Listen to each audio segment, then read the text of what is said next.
On retrouve Danny Dubé à San Jose, en Californie, où le soleil semble briller de tous ses feux, comme Danny d'ailleurs, à chaque occasion qu'on a de converser ici en avant-match. Comment ça va, Danny? Ça va très bien, très bien. Merci. Excellent. On commence avec la production en attaque des défenseurs du Canadien. Disons qu'on est relativement bien servi, hein? Oui, écoute, c'est tout près de 130 points pour nos trois meilleurs défenseurs. C'est rare les équipes qui réussissent à avoir un Big Three là, aussi productif. La plupart du temps, maintenant, avec le plafond salarial, c'est extrêmement difficile d'avoir trois joueurs qui sont prolifiques. Mais l'émergence de Lane Hutson permet aux Canadiens, et l'arrivée de Dobson, bien évidemment, permet aux Canadiens d'avoir trois producteurs de points. Mais aussi, dans le cas de Matheson, un producteur de points qui est très, très bon en défensive. Donc, pour le Canadien de Montréal, c'est vraiment une situation privilégiée. Parce que si tu regardes à travers la Ligue nationale, particulièrement dans l'Est, j'ai pas fait l'exercice dans l'Ouest, mais dans l'Est, là, j'y sais, il y a seulement les Sabres de Buffalo qui s'approchent du Canadien de Montréal avec trois défenseurs à caractère offensif, ou trois défenseurs, disons-le comme ça, qui sont capables de produire et de générer de l'offensive. Donc, pour le Canadien, c'est vraiment une situation privilégiée. Ce qui manque Canadien, c'est pas de la vitesse, c'est pas non plus de la finesse avec la rondelle, c'est beaucoup plus de la stabilité. Et moi, tu connais ma position là-dessus, peut-être un peu plus de méchanceté, plus de gabarit, mais il semble pas. Je sais pas ce qui va arriver dans les prochains jours, mais définitivement qu'actuellement là, le Canadien semble plutôt à la recherche d'un joueur de centre que d'un défenseur. On verra bien. Oui, parce que... Et là, en même temps qu'on dit ça, on apprend que Ristolainen ne s'est pas entraîné avec les Flyers de Philadelphie. Voilà un candidat logique à changer d'adresse, défenseur grand format, un gros bonhomme. Quel est le sort qu'on réserve à Colton Parayko chez les Blues de Saint-Louis? Ou plutôt, dans quelle ville se destinera-t-il avant 15 heures vendredi à l'heure limite des transactions? Là, les Sabres de Buffalo seraient au plus fort de la lutte, dit Darren Dreger, pour acquérir un joueur de centre, lequel... pensons-nous être Robert Thomas des Blues. Les Sabres ont beaucoup à offrir, mais en même temps, quand tu regardes les Sabres et l'offre qu'ils peuvent faire, le Canadien a beaucoup à offrir aussi, Danny. Ça dépend comment on se positionne. On regarde Buffalo et on dit « Ouais, il pourrait donner ça, il pourrait donner ça, il pourrait donner ça. » Mais si on était des partisans, des observateurs des Sabres, on serait peut-être un peu plus chiche à donner un tel ou un tel. Oui, en fait, les Sabres sont dans une moins bonne position que le Canadien. Ils ont moins d'actifs. Ça, c'est sûr. Je connais pas le prix demandé par les Blues de Saint-Louis pour Robert Thomas, mais écoute, il reste 5 ans à son contrat. Je veux juste te dire que le contrat de 8 millions et quelques poussières. Donc, ça l'amène à 31 ans avec ce contrat-là, ce qui est un contrat exactement dans la palette du Canadien de Montréal. Complètement. Ça fait que moi, tu sais, est-ce que le Canadien a des choses à offrir? Absolument. On a probablement plus que les Sabres de Buffalo. Les Sabres peuvent peut-être se départir d'un ou deux joueurs d'alignement, tandis que le Canadien va plutôt être à la recherche d'une transaction qui va leur permettre de libérer des actifs. Donc, des joueurs qui jouent dans la Ligue américaine ou chez les juniors ou dans les rangs des collèges américains. Donc, c'est ça que... pour moi, c'est là que ça se passe. Je sais, tant que tu n'as pas parlé avec la direction des Blues de Saint-Louis, qu'est-ce que c'est leur plan? Moi, je pense sincèrement qu'ils cherchent à avoir les meilleurs candidats très jeunes. Premièrement, c'est pas une équipe riche en partant là. Les Blues, c'est pas une équipe riche, donc ils cherchent à avoir des joueurs jeunes qu'on peut bâtir pour longtemps. Quelques années à venir, on fait un virage, ça prend du leadership, ça prend des joueurs qui ont démontré qu'ils appartiennent à la Ligue nationale déjà. Donc, il y a définitivement plusieurs options. Je te dirais aussi que les Blues ont un gardien en offer et l'autre... tu sais, je veux dire, on sait que Bennington va s'en aller, là. Ouais. Fait que là aussi, il y a des besoins. Là aussi, le Canadien a un petit peu de surplus. Donc, est-ce que ça peut être un blockbuster? Est-ce que ça peut être plus qu'un joueur? Tu parlais de Parayko tout à l'heure. Écoute, moi, je pense que le Canadien est bien équipé pour donner des choix de repêchage et des jeunes joueurs très prometteurs. Maintenant, c'est sûr que si les Blues veulent avoir Michael Age, c'est sûr qu'il y en a qui vont être ébranlés. Oui, bien là, honnêtement, moi, personnellement, je n'irai pas. Dès que Michael Age entre dans la conversation, je me lève de la table, Danny. Par contre, par contre, après ça, là, tout est possible.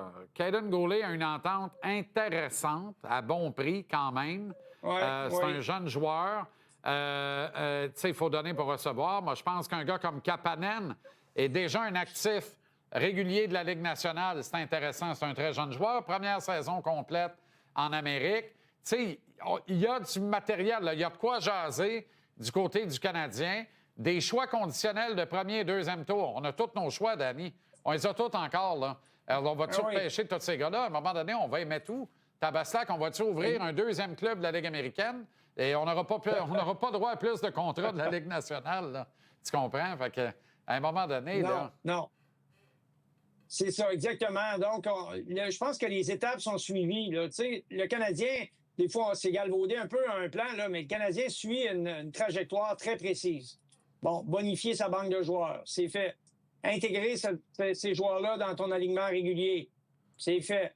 Faire gagner de l'expérience à tes jeunes joueurs, c'est fait. Gagner en série, pas fait. Donc là, on est rendu là. Gagner en série.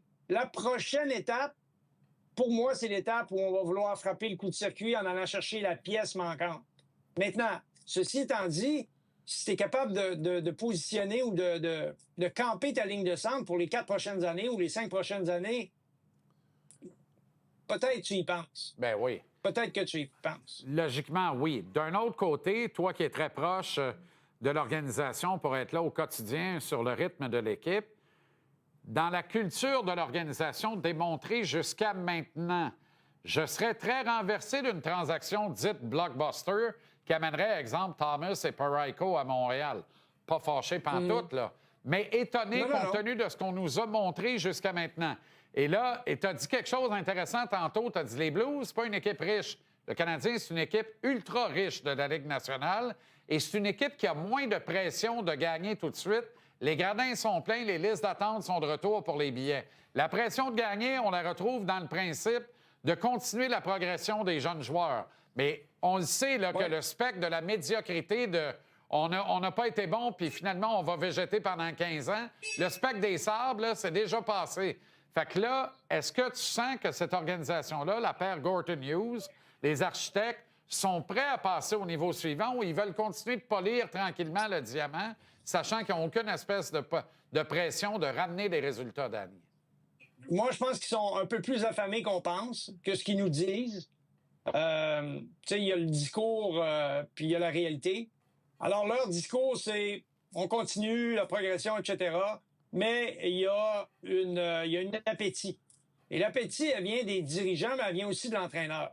Tu sais, je veux dire, Martin Saint-Louis, là, c'est pas le genre de gars à pas vouloir gagner, là, on se comprend, là. Ouais. Ou à dire pas tout de suite, là. Non. Et là, on a commencé à goûter à ça, puis on est très conscient d'une chose, c'est que la pire des choses qui peut arriver à une organisation, c'est, exemple, ce qui se passe à New Jersey. Oups, les soubresauts, ça monte, ça se met à descendre, ça monte. Là, tu cherches ce qui ne marche pas, tu enlèves un joueur, tu fais une transaction. Là, tu déstabilises ton affaire. Alors, il doit y avoir une courbe ascendante, il doit y avoir une progression.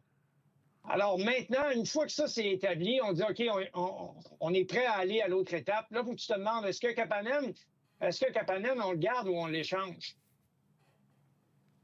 Est-ce que Goulet, on le garde ou on l'échange? Voilà. Est-ce que Reinbacher, on le garde ou on l'échange? Toutes les discussions, là, j'y sais, qui ont eu lieu, là, avant même le départ pour les JO, c'était à propos de ça, d'identifier les joueurs qu'on disait, on le sait, là, on parle aux équipes, il y en a qui nous demandent des joueurs, on les connaît, les joueurs qui vont se faire demander. Là. Ouais. Alors, eux, est-ce qu'on est prêt à les laisser partir? Et probablement qu'il y en a que la réponse, c'est non.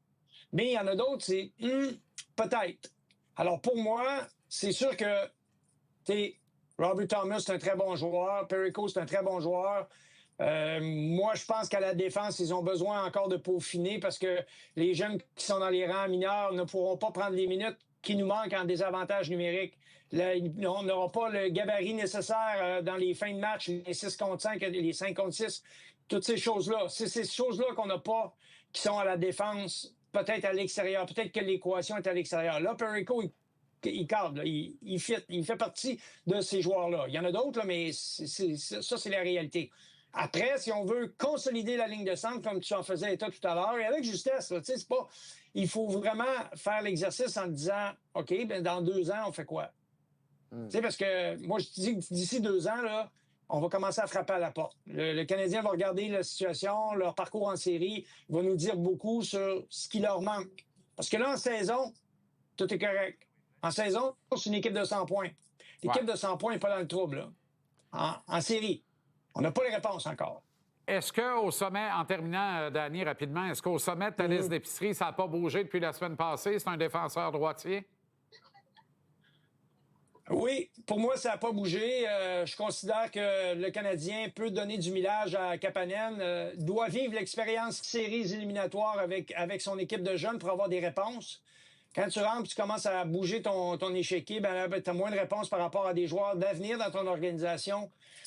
Pour moi, ce serait ça la meilleure décision. Le Canadien est excellent en avantage numérique, mais tu sais quoi, je termine en disant ceci.